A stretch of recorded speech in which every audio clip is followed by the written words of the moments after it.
Het eerste moet ik even beginnen met een aantal voorwerpen die ik mijn naam, want ik word even houden in Verliezen, in Ljouwert en in Friesland. Ik ga wat dingen mijn naam en misschien is er wat te vertellen kist. Als eerste deze cd. Ja. Ja, dat is voor mij zeg maar ik zou bijna zeggen de derde stap in Friesland naar het succes, zeg maar. In Weekend at Waikiki CD. De eerste stap was dat ik ging werken bij het lokale omroep Aquarius als technicus van het politieke programma. En daar ontmoette ik Ronald Herema, die daar technicus was. En even snel daarna ontmoette ik Phil Mills. En die mensen, dat was de eerste zeg maar belangrijke stap in het maken van carrière. Veel muziek meegemaakt, opnames meegemaakt. De stap daarna was Gigs Music Store.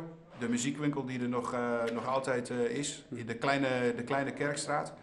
En toen ontmoette ik de gitarist van Weekend at Waikiki. En die zei, wil je niet bij ons komen spelen? Want onze gitarist die gaat de band verlaten. En ja, ik vond het te gek. Ik heb die band toen een paar keer gezien. En dat was echt wat een geweld en overdonderend en groots en dat soort dingen. Dus ja, ik voelde me toen nog een heel klein jongetje. Zo van, oh, ik mag spelen in die grote band.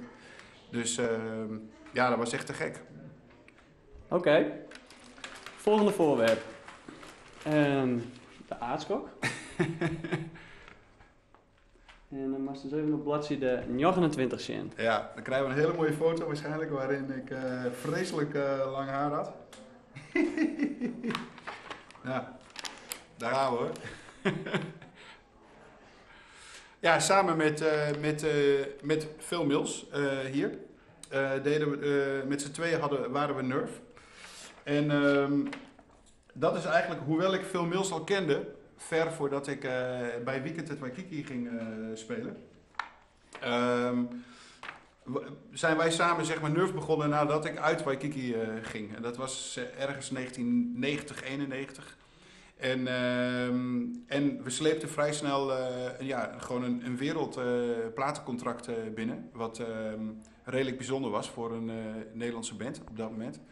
En we hebben nooit echt heel veel cd's verkocht van Nerve, maar wel heel veel respect gehad internationaal van collega-muzikanten zoals Ministry, Nine Inch Nails, Front 242. Maar het was een te gekke periode. Dat toeren in die tijd, dat was trouwens net als met Waikiki, dat toeren, dat was echt drama, maar het was ook helemaal te gek. Gewoon van kraakband naar kraakband, spelen hier voor 10, 15 man, spelen daar voor 10, 15 man. Veel lol in de bus, de bijnaam was Rijdend Café. En ja, waren gewoon mooie tijden. En met name met Waikiki hebben we ook nog heel veel getoerd in het voormalige Oostblok. En dat was echt totale chaos. Dat vielen we echt van de ene uiterste in de andere uiterste. Dat is echt een hele mooie tijd geweest. Eigenlijk voor beide bands. Oké. Laatste voorwerp.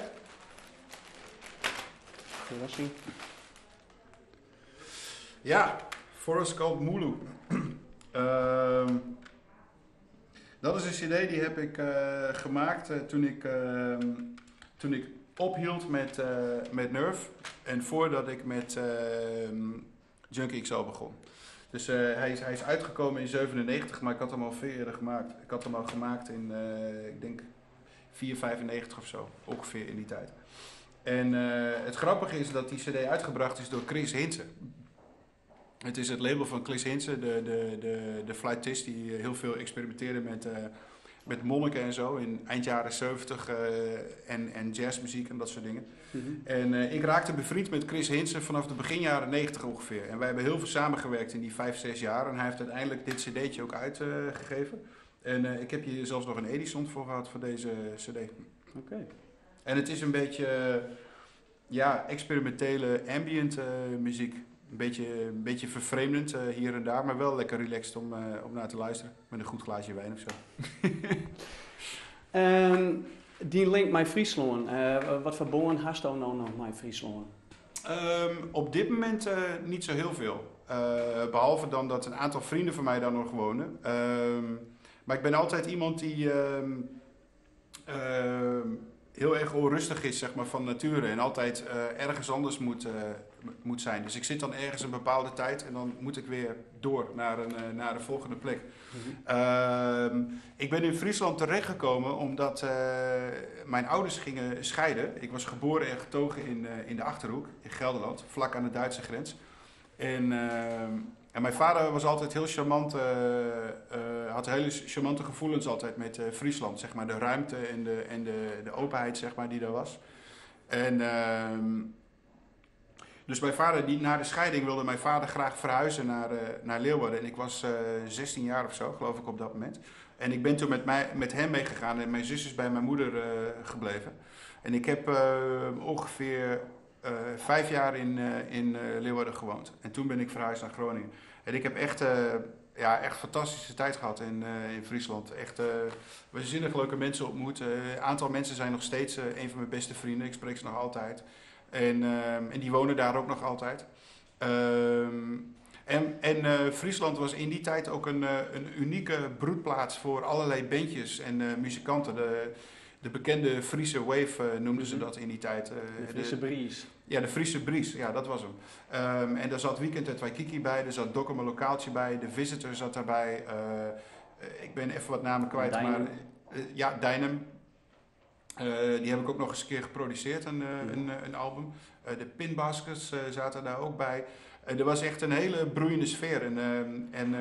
Vrij snel nadat ik aankwam in Leeuwarden ging ik op zoek naar werk. En zoals ik al eerder vertelde, werkte ik bij de lokale omroep. Maar ik ging ook heel snel werken bij de Popbunker. En daar ben ik, denk ik, een kleine 2 jaar vrijwilliger geweest. En dat was ook te gek. Dat was ook een unieke sfeer. Ook al die vrijwilligers bij elkaar zo, dat was echt mooi.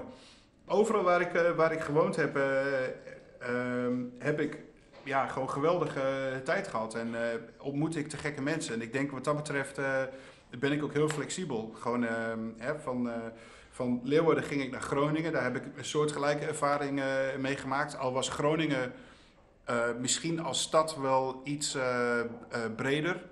Omdat daar natuurlijk al die universiteiten en zo zitten. Maar muzikaal gebeurde daar niet zoveel in Groningen.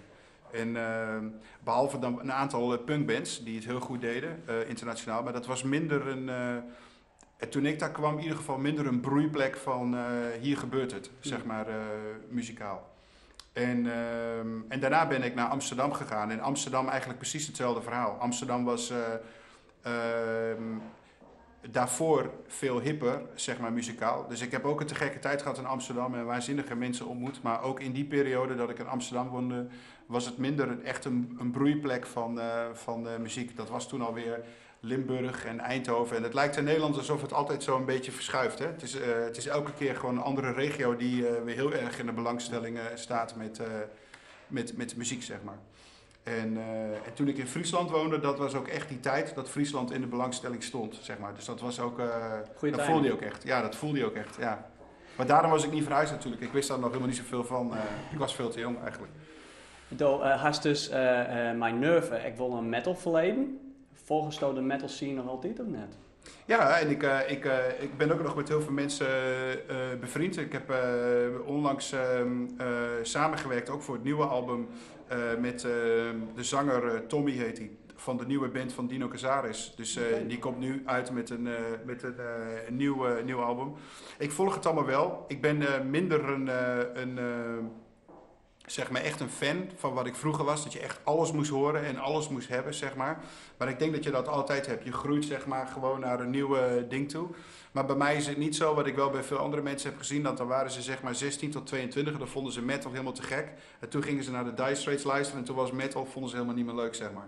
Dus dat heb ik niet. Ik vind zoveel verschillende muziekstijlen leuk en ik volg het ook allemaal sowieso. Niet super gedetailleerd, maar wel genoeg om te weten wat er gaande is, wat nieuwe stromingen zijn, wat dingen zijn die interessant zijn.